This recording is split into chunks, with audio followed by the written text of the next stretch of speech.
Advertencia. El siguiente contenido puede estar basado en hechos reales, y otros pueden caer en lo especulativo. El objetivo principal es entretener e inspirar curiosidad.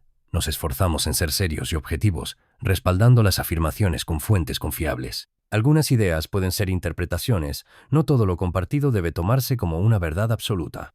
Bajo el velo de las sombras, los secretos ancestrales se agitan, donde la escritura se encuentra con la conspiración y la verdad se esconde en la oscuridad. Bienvenidos a Teorías Podcast.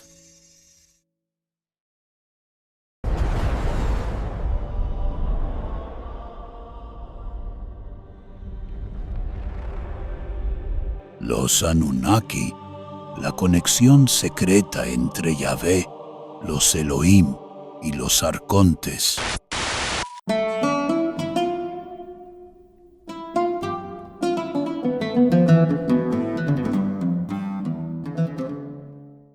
Imagina que enciendes una vieja radio en el desván olvidado del mundo. Giras el dial y entre el ruido blanco de 1000 historias rotas captas una frecuencia, una melodía. Te resulta extrañamente familiar. La reconoces en lo más profundo de tu ser, pero la letra es distinta. Los instrumentos han cambiado. Es una canción que te han cantado antes, pero con otro nombre. Un eco que te produce un escalofrío, la extraña sensación de un recuerdo que no es tuyo. Nuestra historia, la historia de nuestros dioses, funciona exactamente igual. Hemos escuchado las melodías de Yahvé, el Dios celoso y único. Hemos oído las disonancias de los Elohim, esos dioses en plural que la historia intentó borrar. Hemos sentido las notas opresivas de los arcontes gnósticos, los señores de este mundo material. Son melodías que resuenan a través de los siglos, cada una afirmando ser la original.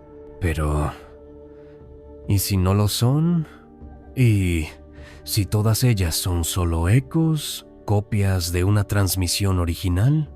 ¿Una grabación maestra, mucho más antigua, mucho más clara y sorprendentemente más terrenal?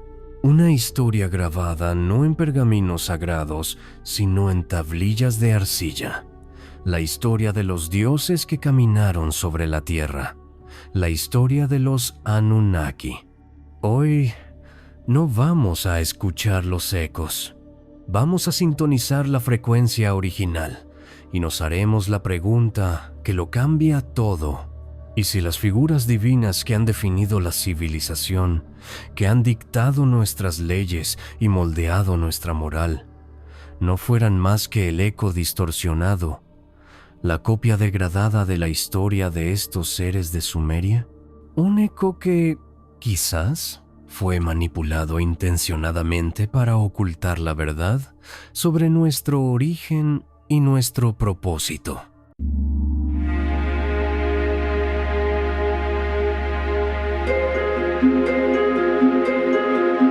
Para encontrar la frecuencia original, primero debemos aislar y analizar el eco más fuerte, la melodía que ha dominado el aire durante 2 milenios, la figura del Dios del Antiguo Testamento. Yahvé, te pido que, por un momento, no lo veas como un texto sagrado. Olvida el dogma, la fe y la tradición. Ábrelo como lo haría un arqueólogo con una tablilla recién descubierta, buscando pistas, anomalías, fragmentos de una historia más grande, porque las pistas están ahí, ocultas a plena vista. Génesis, capítulo 3, versículo 8. Después de la fruta prohibida, el texto dice que Adán y Eva oyeron la voz del Señor Dios que se paseaba por el huerto. Detente aquí. Un ser infinito, omnipresente, la causa sin causa de todo lo que existe, ¿se pasea? ¿Como un terrateniente que inspecciona sus dominios? Sigamos. Génesis capítulo 6, versículo 6. Antes de desatar el diluvio, la Escritura confiesa que Dios se arrepintió de haber hecho hombre en la tierra y le dolió en su corazón el arrepentimiento, el dolor. emociones profundamente humanas, nacidas de la previsión imperfecta, de la decepción. Este no es un creador distante y sereno. El ser que encontramos en las páginas de la Torá es un personaje visceral, un Dios celoso que exige lealtad exclusiva, un Dios iracundo que desata plagas y ordena conquistas. Es el retrato de un rey guerrero, de una deidad tribal que protege a los suyos y aniquila a sus enemigos. Pero la anomalía más grande, la grieta que amenaza con derrumbar todo el edificio monoteísta, no está en su carácter, está en su gramática. Su nombre, el primer nombre que se le da en la creación, no es Dios, es Elohim. Para cualquier erudito del hebreo antiguo, esto es un shock. Es un sufijo plural, como decir reyes o señores. El texto no habla de un dios, habla de los dioses. Y por si quedara alguna duda, en Génesis 1:26, esta entidad plural habla en primera persona. Entonces dijeron los Elohim: hagamos al hombre a nuestra imagen, conforme a nuestra semejanza.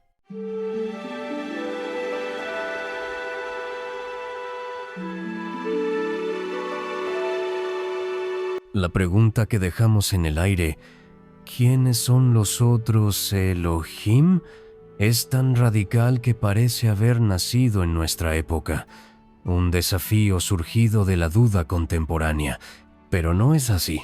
Hace 2000 años, mientras la narrativa oficial del mundo se forjaba bajo el sol de los imperios, otros buscadores, otros videntes, ya exploraban esta misma fisura en la realidad. Eran los gnósticos, los primeros grandes disidentes del espíritu. Y la respuesta que encontraron es, hasta el día de hoy, una de las ideas más profundas y revolucionarias de la historia humana. Ellos miraron al mismo Dios iracundo y celoso del Antiguo Testamento y declararon: ese no es el verdadero Dios, es el guardián de la prisión. En la cosmología gnóstica, rescatada del polvo del desierto en Nag Hammadi, la fuente original es inefable, incognoscible, una mónada perfecta que reside en un reino de luz pura, el pleroma. Pero de este reino, un eón, una emanación divina llamada Sofía, la sabiduría, en un acto impulsivo y sin el concierto de su par divino, dio a luz a una creación imperfecta, una sombra, un ser nacido en la oscuridad exterior, descrito con cuerpo de serpiente y rostro de león, ignorante de la existencia del pleroma, ignorante de su propia madre. Le llamaron Yaldabaoth, el arquitecto ciego. Este demiurgo, este dios menor, creó entonces una copia imperfecta del reino superior, nuestro universo material. Y una vez que terminó su obra, en su infinita arrogancia y ceguera, miró a su alrededor y proclamó: yo soy Dios, y no hay otros dioses fuera de mí. Es la misma afirmación, la misma frecuencia de soberbia que encontramos en el Éxodo. El arquitecto ciego de los gnósticos y el rey guerrero de la Torá hablan con la misma voz. Y, por supuesto, Yaldabaoth no trabajaba solo. Para administrar su creación defectuosa, engendró una corte de sirvientes, 7 gobernantes principales. Los llamó los arcontes. Este es el consejo en la sombra. Estos son los nosotros en la frase «hagamos al hombre a nuestra imagen». Los gnósticos nos ofrecen una respuesta al enigma de los Elohim. No eran un consejo de creadores divinos, sino una cábala de regentes liderados por un arquitecto ciego que confundió su propia jaula con el universo entero. Nos entregaron una visión invertida de la historia oficial, una revelación que trastocaba todos los valores. Pero toda revelación, incluso la más oscura, es la sombra proyectada por un objeto real. Entonces, si Yahvé es un eco del demiurgo, ¿de qué historia original son ecos ambos?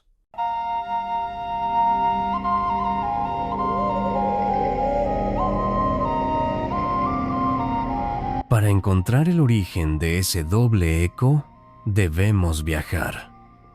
No a través de dimensiones espirituales o reinos de luz, sino a través del tiempo. Debemos desenterrar la memoria de la propia tierra. Vamos a un lugar, a una época, mucho antes de que se escribiera la primera palabra de la Biblia en los desiertos de Judea. Milenios antes de que los místicos gnósticos soñaran con el pleroma en las arenas de Egipto.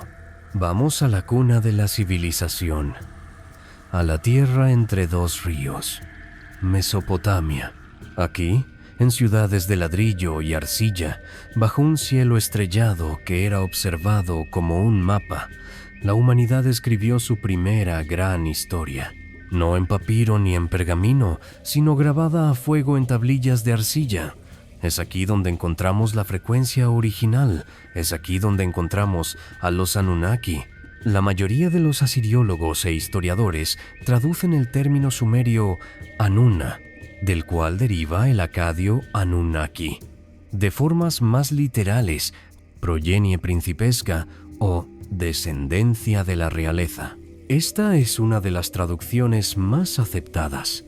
Se basa en Anunna, que se interpreta como la descendencia Na, de la nobleza o del príncipe, hijos de Anu, o descendientes de An. Esta es otra traducción muy común. An era el dios supremo del cielo en el panteón sumerio. Por lo tanto, Anunna se interpreta como los descendientes de An. A veces se añade Ki, la diosa de la tierra, traduciéndose como los descendientes de An y Ki. Anunnaki se refiere a un grupo de deidades de alto rango en el panteón mesopotámico, definidas por su linaje divino como descendientes del dios del cielo. Los relatos sumerios y acadios no nos hablan de un Dios único y abstracto, ni de un creador ciego. Nos describen a un panteón de seres poderosos, una dinastía con una jerarquía clara. Y lo más impactante, no eran espíritus, eran seres de carne y hueso, con pasiones violentamente reconocibles, orgullo, ambición, rivalidad, celos y un deseo palpable de control. Eran la plantilla original sobre la que se construirían todos los dioses futuros. En la cúspide de su jerarquía, residiendo en los cielos, estaba Anu, el Padre, el Rey Celestial, una figura distante, la autoridad final, cuya voluntad era ley, pero cuyas manos rara vez intervenían directamente en los asuntos del mundo. La gestión del planeta recaía sobre sus dos hijos, cuyas personalidades definirían el destino de la humanidad. El primero era Enlil, señor del viento, señor del comando, el administrador en jefe de la tierra, un líder severo, de temperamento volátil, que exigía orden y obediencia absoluta. No dudaba en desatar catástrofes como el gran diluvio cuando la humanidad le resultaba demasiado ruidosa, demasiado indisciplinada.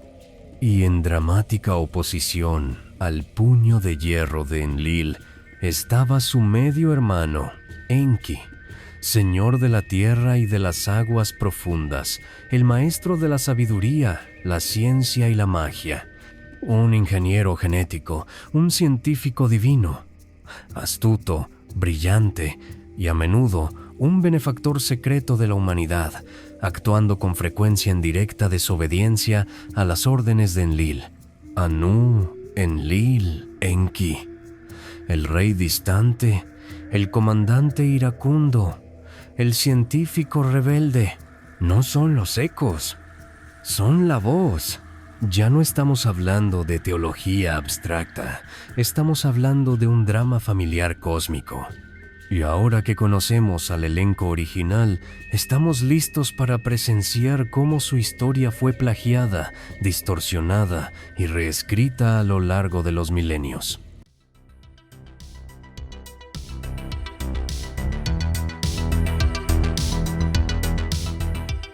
La escena está lista. Los actores originales han sido presentados. Ahora, observemos la obra y veamos cómo sus ecos la han replicado una y otra vez, cambiando los nombres, pero manteniendo intactos los roles. Vamos a ensamblar las piezas. Primero, el arquetipo del comandante. En la historia original es Enlil, severo, autoritario, rápido para la ira y responsable directo de desatar el diluvio para aniquilar a la humanidad. Un gobernante territorial, no un creador universal. Ahora escucha el eco. ¿No es esta la misma firma energética del Yahvé del Génesis, que se arrepiente de su creación y la borra con un diluvio casi idéntico? ¿No es la misma voz del Dios que exige obediencia ciega y castiga con fuego y furia? Y no es, a su vez, la misma arrogancia del demiurgo gnóstico, el arquitecto ciego que declara ser el único Dios, gobernando su cosmos de imitación con poder absoluto. 3 nombres, 3 culturas, una sola máscara, la del tirano, pero toda fuerza opresora genera una fuerza de resistencia.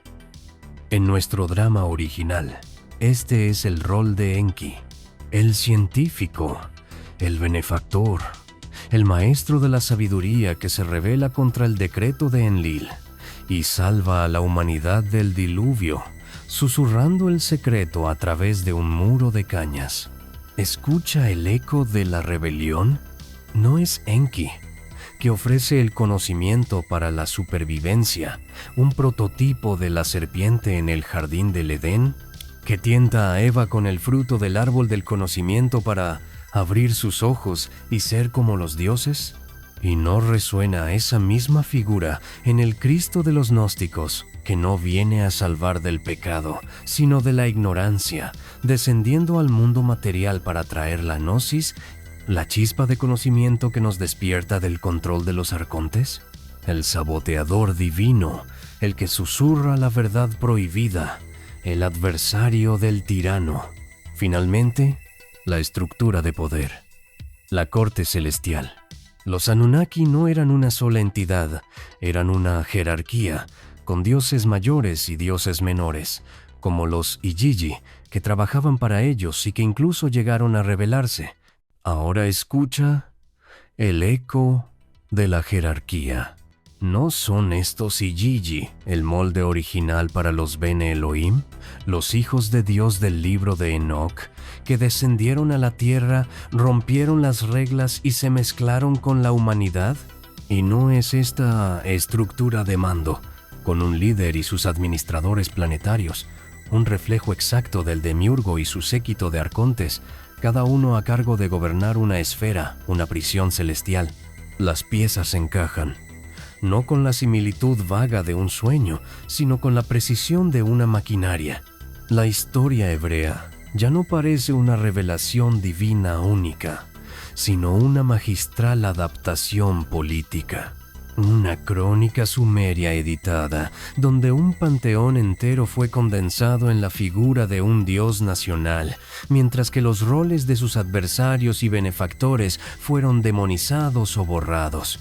La cosmología gnóstica, a su vez, es una brillante reinterpretación filosófica de esa misma estructura, una rebelión que identificó al comandante como el enemigo y al rebelde como el salvador. No estamos viendo historias diferentes, estamos viendo la misma historia, contada primero por los vencedores y luego susurrada en secreto por los vencidos. La pregunta ya no es si las historias están conectadas. La pregunta ahora es ¿por qué? ¿Por qué se corrompió el mito original?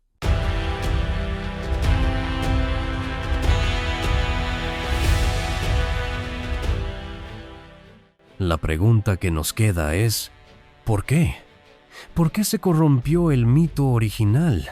La respuesta no es un misterio cósmico, es política. Hay una ley no escrita que ha gobernado la civilización desde sus inicios. La historia la escriben los vencedores. Y cuando los vencedores son imperios, no solo reescriben la historia de los hombres, reescriben sobre todo la historia de los dioses. Este proceso tiene un nombre: sincretismo. Pero es más que una simple mezcla de creencias. Es la absorción, la conquista y el cambio de marca de la cosmología de un pueblo sometido. Para entender cómo funciona, observemos el caso de Babilonia. Cuando los babilonios ascendieron al poder en Mesopotamia, heredaron el panteón sumerio de los Anunnaki. Pero no podían ser los amos del mundo si su dios principal, Marduk, era una deidad menor, así que reescribieron la historia de la creación. En su versión, el Enuma Elish, es Marduk quien derrota a las fuerzas del caos y se gana el trono del universo, obligando a los grandes dioses antiguos, como Anu y Enlil, a cederle su poder. Es propaganda teológica en su forma más pura. Un mito de ascenso al poder que justifica y legitima el ascenso al poder del imperio babilónico. Y esta misma plantilla de reescritura, esta misma estrategia de usurpación divina, es la que vemos operar en la formación del antiguo Israel. Imagina su situación: una confederación de tribus nómadas atrapada entre gigantes como Egipto y Babilonia. Para sobrevivir, para no ser asimilados, necesitaban una identidad. Necesitaban una historia que los hiciera únicos, especiales. Su solución fue la revolución teológica más brillante de la historia: el monoteísmo ético. Tomaron el arquetipo más poderoso y reconocible de la región, el del dios de la tormenta, el comandante territorial, la figura de Enlil, y lo fusionaron con su dios tribal, Yahvé. Luego, lo elevaron por encima de todos los demás, y para hacerlo, tuvieron que editar el resto del elenco. Desecharon al panteón. Anu, el rey celestial, se volvió una idea abstracta. Enki, el sabio benefactor de la humanidad, fue degradado, y su símbolo más potente, la serpiente del conocimiento, fue convertido en el adversario, la encarnación del mal. El objetivo era forjar una nación, crear un pueblo elegido bajo un dios único. Era una estrategia de supervivencia política. Les dio un centro, un propósito y una razón para rechazar las creencias de sus poderosos vecinos. Siglos más tarde, los gnósticos harían lo contrario. Viviendo bajo la opresión del Imperio Romano, vieron este mundo material como una prisión.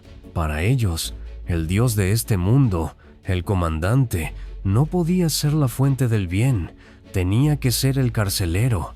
Su mito no fue una adaptación para construir un imperio, fue una declaración de disidencia espiritual para escapar de él.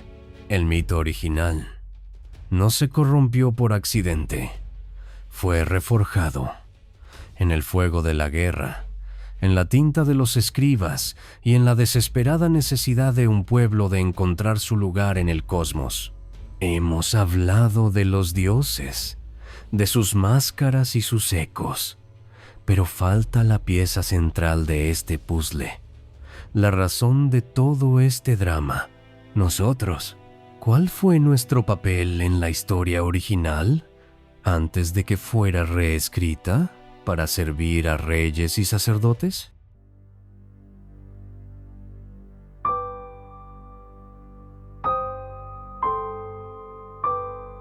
Hemos visto cómo los dioses fueron reinventados para servir a los hombres. Ahora, volvamos a la tablilla original para descubrir cómo fuimos inventados nosotros para servir a los dioses. La historia sumeria no comienza con un jardín, sino con una rebelión. Los dioses menores, los Igigi, asignados al trabajo más duro en la tierra, se declararon en huelga. El motín divino puso en jaque a la jerarquía Anunnaki. La solución de Enki no fue teológica, fue biológica. Su propuesta al consejo: diseñemos un ser inferior para que cargue con el yugo de los dioses. Creemos un Lulu Amelu, un trabajador primitivo. Y la fórmula de su creación es la clave de nuestra propia existencia. Los textos dicen que tomaron la arcilla de la tierra. Y no pensemos en simple lodo, sino en su significado más profundo, la materia prima biológica de este planeta. Quizás un espécimen ya existente, una criatura nativa que ya caminaba sobre la tierra.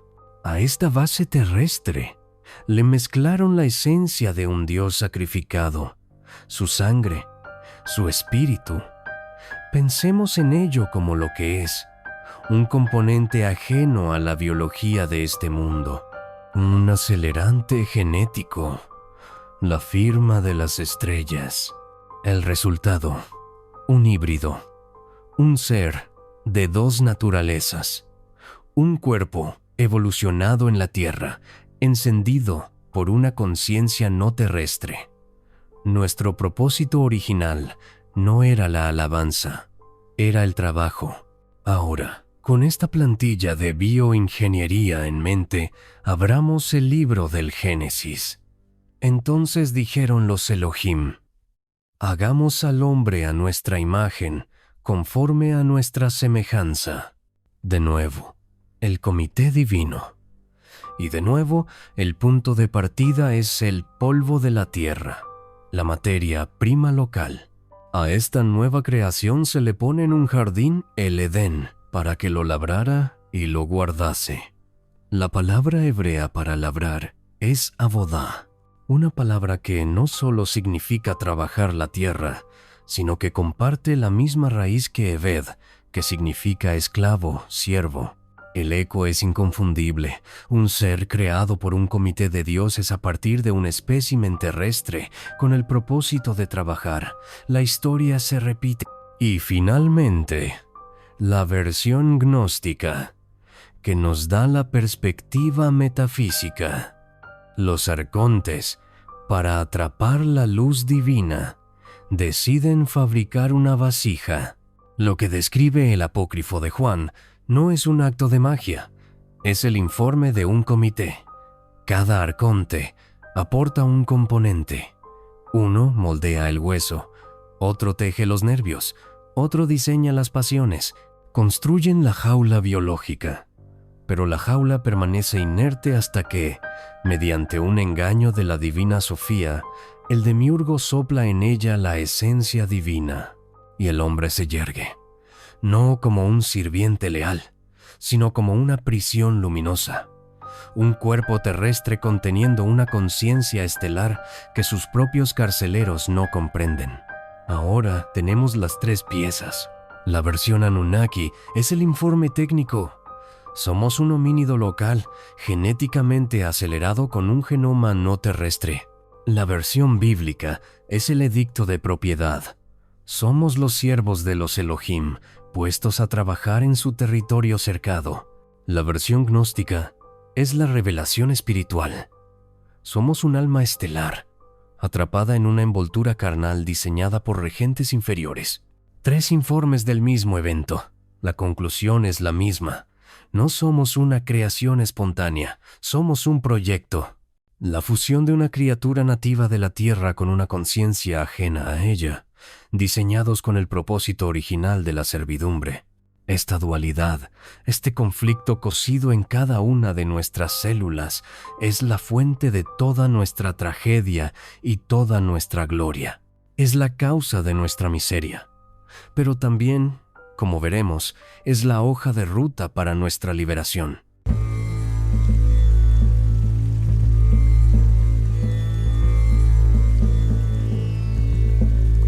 Hemos establecido nuestro origen como un proyecto de bioingeniería, una fusión de lo terrestre y lo estelar.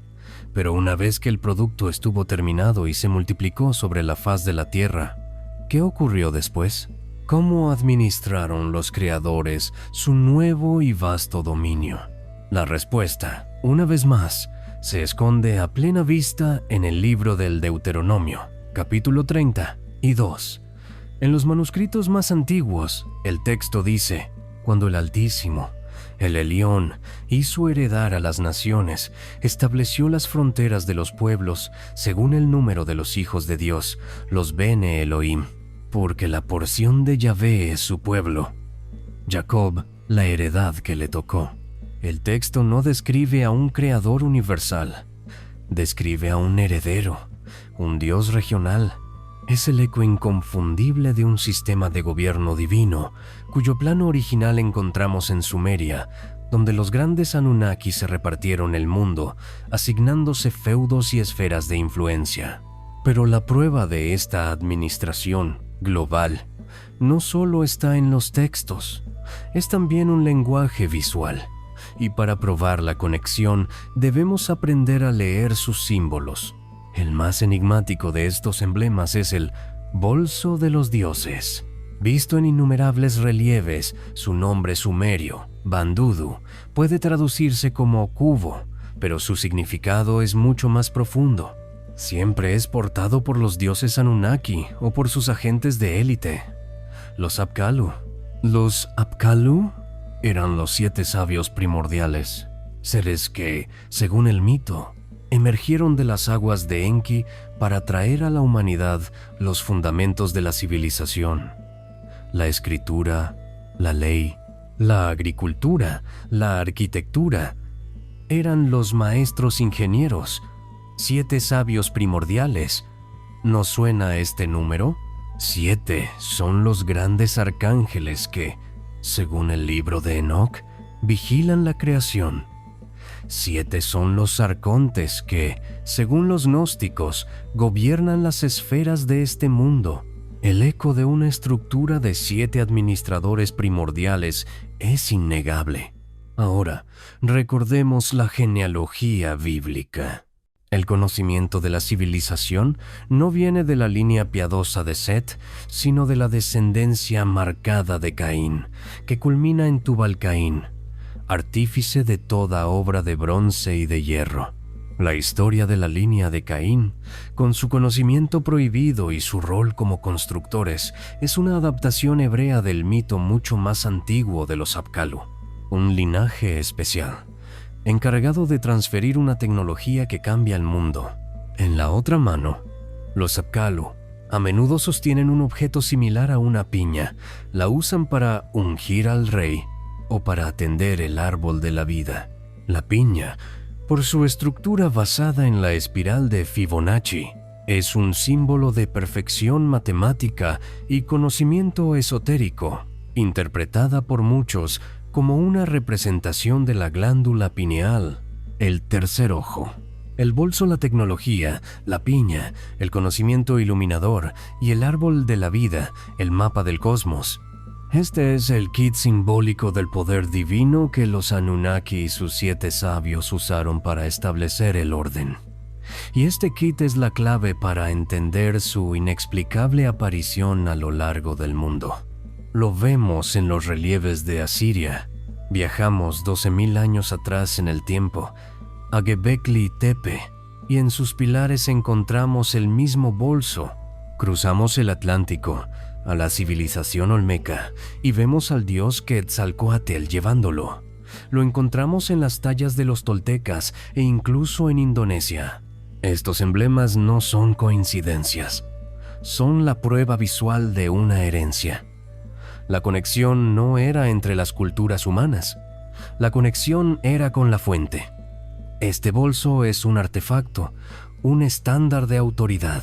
Es el logotipo de la primera civilización global, la de nuestros administradores. La prueba de que la división del mundo no fue una metáfora, sino un hecho. Establecieron sus fronteras, asignaron sus territorios y nos pusieron a trabajar. El plan estaba en marcha. Pero en toda creación hay una variable incontrolable, y en este caso, la variable éramos nosotros. El proyecto empezó a pensar, Y fue entonces cuando sus administradores se dieron cuenta de que habían cometido un error terrible.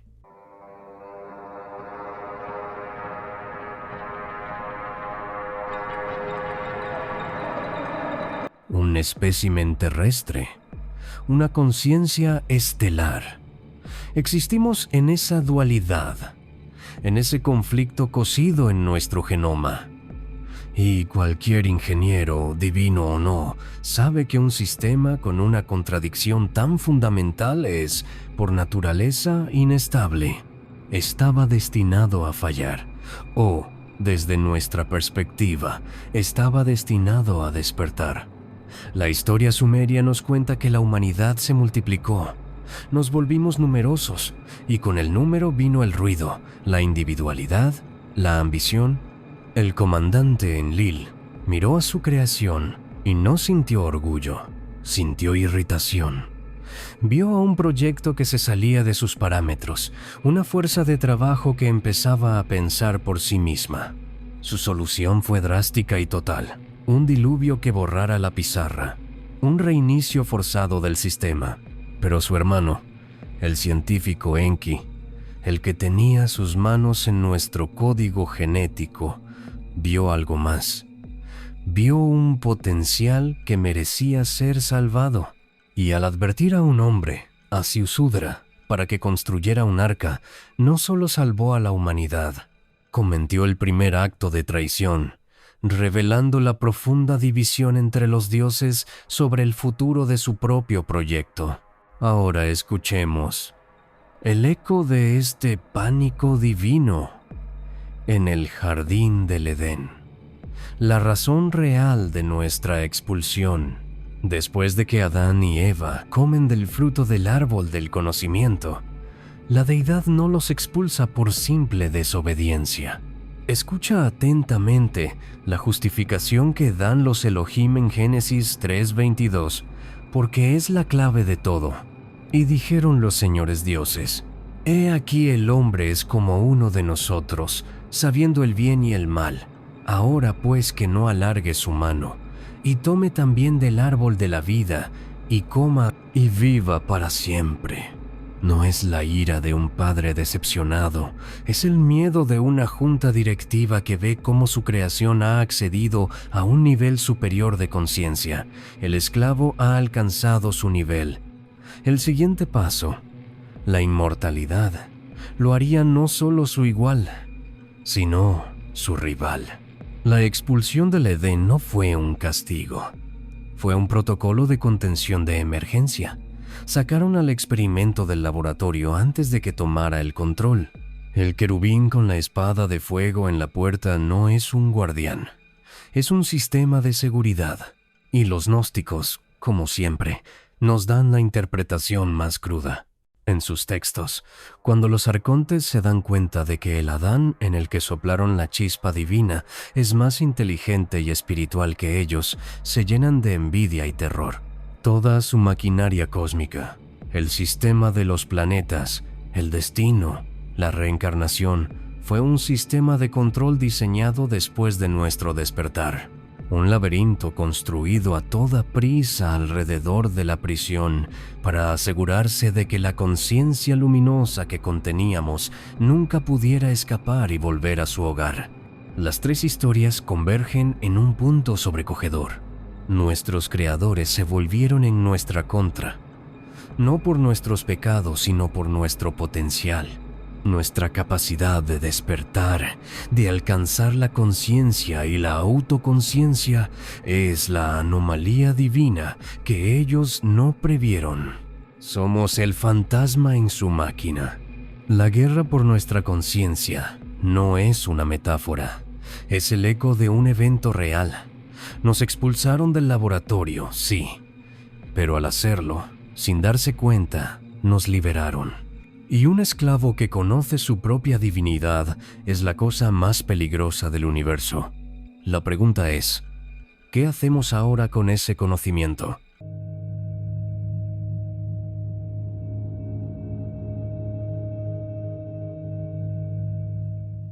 Nos expulsaron del laboratorio. Pero un creador siempre deja su firma en la creación. No pudieron borrar su influencia de nuestra psique colectiva.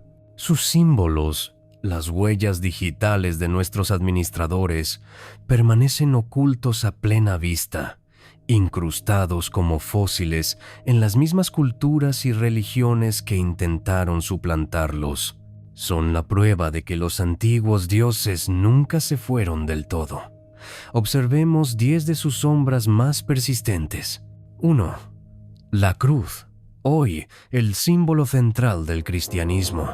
Su origen precristiano es vasto, pero en Sumeria, el ideograma de una cruz dentro de un círculo representaba el reino de los cielos y al Dios supremo, Anu, una firma de la divinidad celestial. 2. El águila, símbolo de imperio y poder, desde Roma hasta Estados Unidos. En Mesopotamia era el emblema personal de Enlil, el comandante. Representaba su dominio, su autoridad y su mirada vigilante desde los cielos.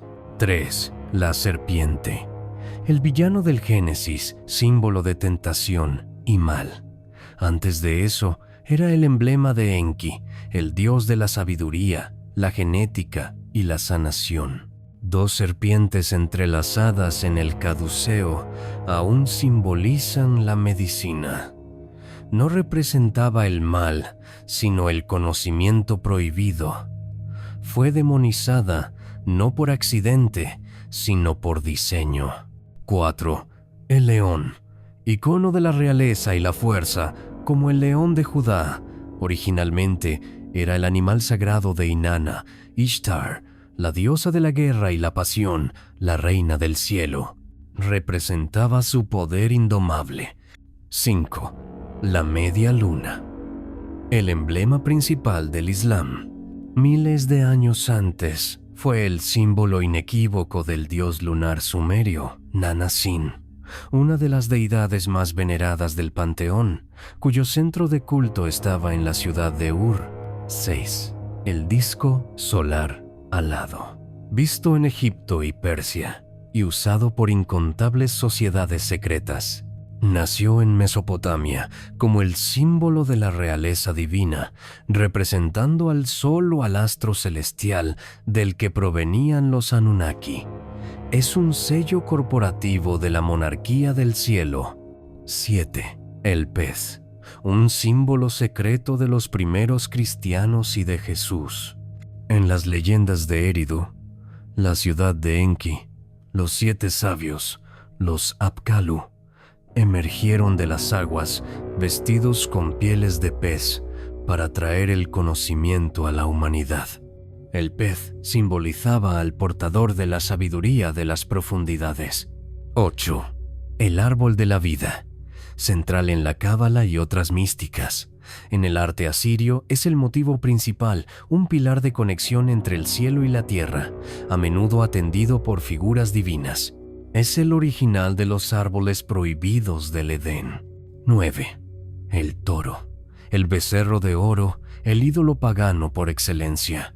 En Sumeria era un símbolo de la potencia y la fuerza del linaje de Enlil y del dios de la luna. El toro del cielo, cuya furia casi destruye al héroe Gilgamesh. 10. El ojo que todo lo ve, famoso por su uso masónico y en el dólar estadounidense. Aunque perfeccionado en Egipto como el ojo de Horus, el concepto de dioses que observan todo desde el cielo es fundamentalmente mesopotámico. Es el ojo del poder, de la administración vigilante. La cruz, el águila, la serpiente, el león, la luna, el sol, el pez, el árbol, el toro, el ojo, no son coincidencias, no es una evolución paralela, es la herencia. Es el residuo simbólico de una única y poderosa cultura matriz cuya influencia fue tan profunda que ni milenios de nuevas religiones han podido borrarla. Solo han podido reetiquetarla, darle un nuevo nombre a la misma y vieja magia.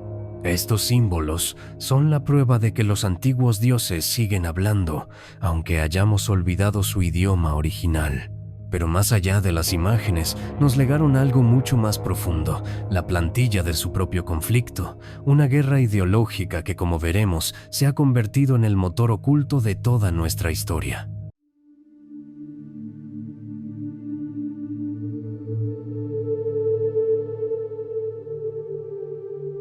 Hemos visto sus símbolos: la cruz, el águila, la serpiente, sombras de los dioses grabadas en piedra y en nuestra alma.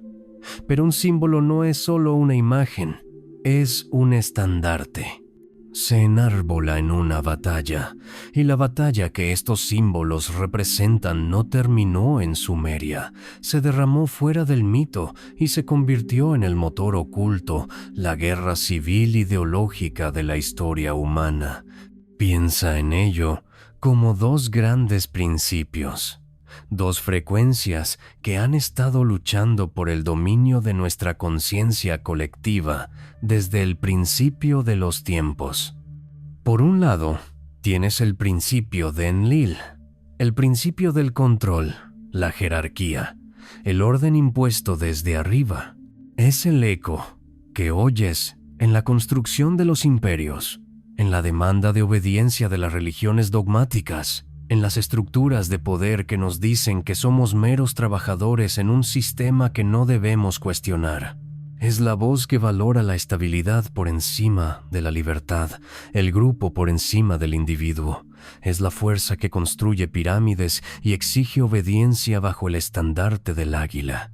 Y en el otro lado, tienes el principio de Enki, el principio de la liberación, del conocimiento prohibido, de la rebelión individual. Es el eco que resuena en los místicos que buscaron a Dios en su interior y no en un templo, en los científicos que desafiaron el dogma, en los artistas que rompieron las reglas, en los revolucionarios que se atrevieron a decir no. Es la corriente subterránea de la historia, llevada por los herejes y los alquimistas que portaban el símbolo de la serpiente, no como una marca del mal, sino de la sabiduría. Pero esta guerra no solo se libra en los campos de batalla de la historia, su verdadero frente de batalla está dentro de cada uno de nosotros. Porque somos el híbrido, somos el punto de colisión, nuestra parte de arcilla, nuestro genoma terrestre, anhela la seguridad del principio de Enlil. Es la voz de la biología que nos dice: obedece a la tribu, no te arriesgues, sobrevive a cualquier costo. Es el miedo a la muerte, el deseo de pertenecer, la comodidad de las reglas claras. Pero nuestra parte de estrella, nuestra conciencia anómala, anhela la libertad del principio de Enki. Es la voz del espíritu que susurra: ¿por qué? ¿Qué hay más allá del muro? ¿Cuál es mi verdadero potencial? Es el hambre de conocimiento, la sed de trascendencia, el dolor de sentirse un extraño en tu propia casa.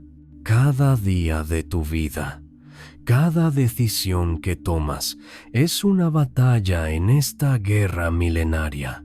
La elección entre la seguridad y el crecimiento, entre el dogma y la pregunta, entre ser una pieza en el tablero de alguien más o reclamar tu propia soberanía. Luchamos en esta guerra, elegimos un bando, nos identificamos con el orden o con la libertad. Pero, ¿y si ambos comandantes, Enlil y Enki, el tirano y el rebelde, son solo dos caras de la misma moneda? ¿Y si su conflicto eterno es, en sí mismo, la jaula final? Una distracción perfecta, un drama familiar cósmico diseñado para mantenernos luchando aquí abajo, sin darnos cuenta de que el verdadero escape no consiste en elegir un bando, sino en trascender el tablero de juego por completo.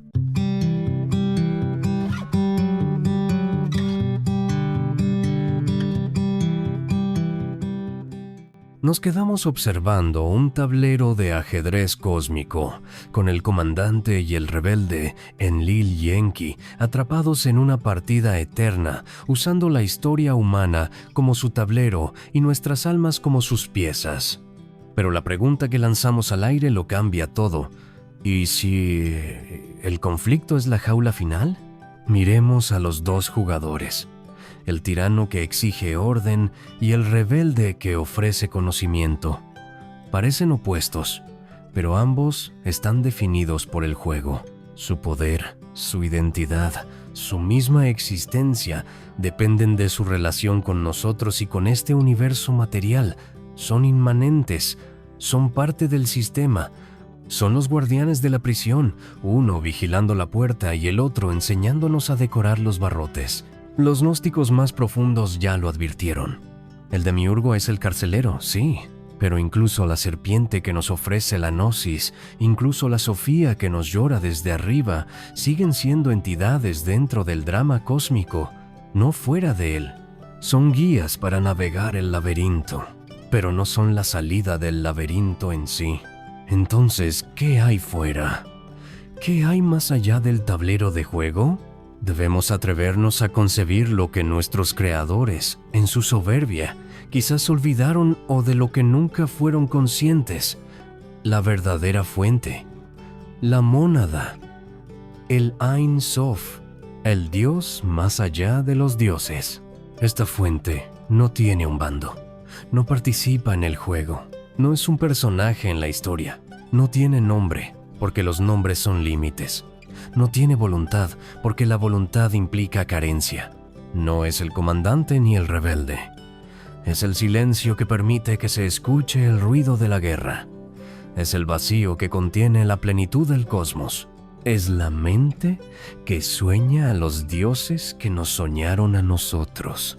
Si esto es verdad, entonces el propósito de la chispa divina que llevamos dentro, esa anomalía estelar cosida a nuestro genoma terrestre, cambia por completo. Nuestra liberación final no consiste en ganar la partida para el principio de Enki, no es derrocar al tirano para coronar al rebelde. Ese es solo un cambio de carcelero. La verdadera liberación, la gnosis definitiva, es recordar que nuestra chispa no es un fragmento de los Anunnaki ni de los arcontes, es un fragmento del silencio original. Nuestro destino es dejar de mover las piezas, es darle la espalda al tablero, a su drama, a sus luces y sus sombras, y buscar en nuestro interior el eco de ese vacío primordial. Es apagar todas las voces de los dioses para poder escuchar por fin la nuestra.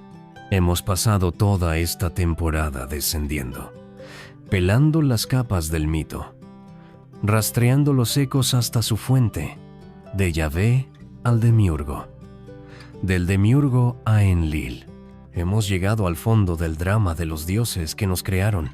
Ahora, solo queda una última pregunta.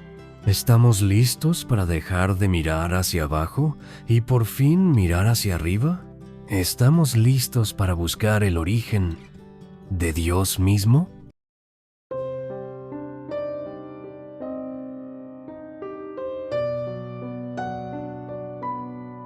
Hemos viajado lejos, a través de milenios de historia escrita y no escrita, a través de los ecos de la Biblia, las revelaciones secretas de los gnósticos y las crónicas de arcilla de los sumerios. Comenzamos con una pregunta sobre la verdadera naturaleza de un dios y terminamos con el organigrama de una posible civilización no terrestre. Vimos cómo un comandante iracundo llamado Enlil pudo ser el prototipo de Yahvé y del demiurgo. Cómo un científico rebelde llamado Enki pudo ser la plantilla de la serpiente del conocimiento y del Cristo gnóstico.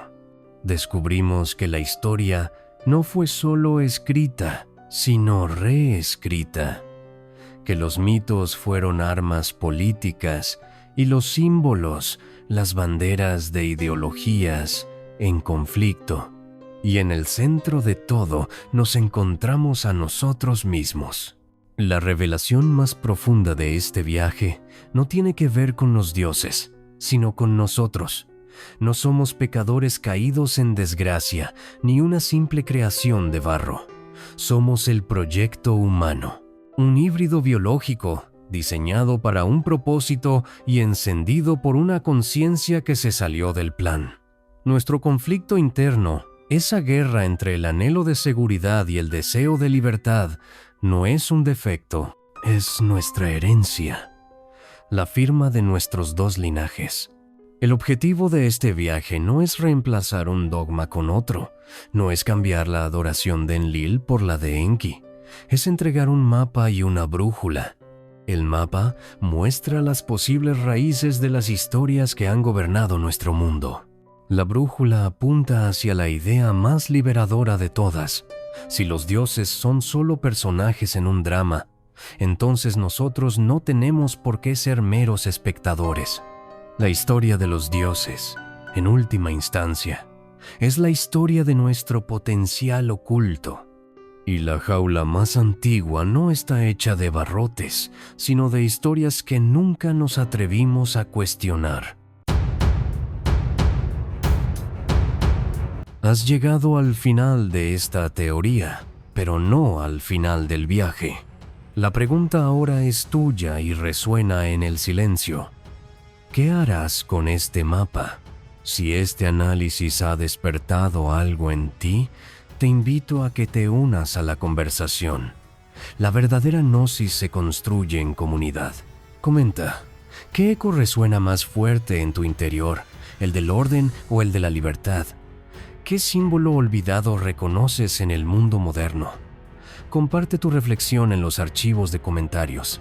Leemos cada uno de ellos. Suscríbete. Si estás listo para dar el siguiente paso y trascender el tablero de juego, suscríbete y activa las notificaciones. El último archivo de esta temporada, la búsqueda del origen de Dios mismo, te está esperando. Comparte. El conocimiento que no se comparte se estanca.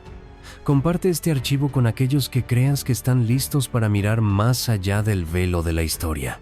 Apoya. Si valoras este trabajo, considera dejar una señal de luz con un like para que esta frecuencia llegue a otras mentes, o únete a nuestra comunidad para acceder a contenido exclusivo y ayudarnos a seguir descifrando los misterios. Gracias por atreverte a cuestionar. Nos vemos en la próxima teoría.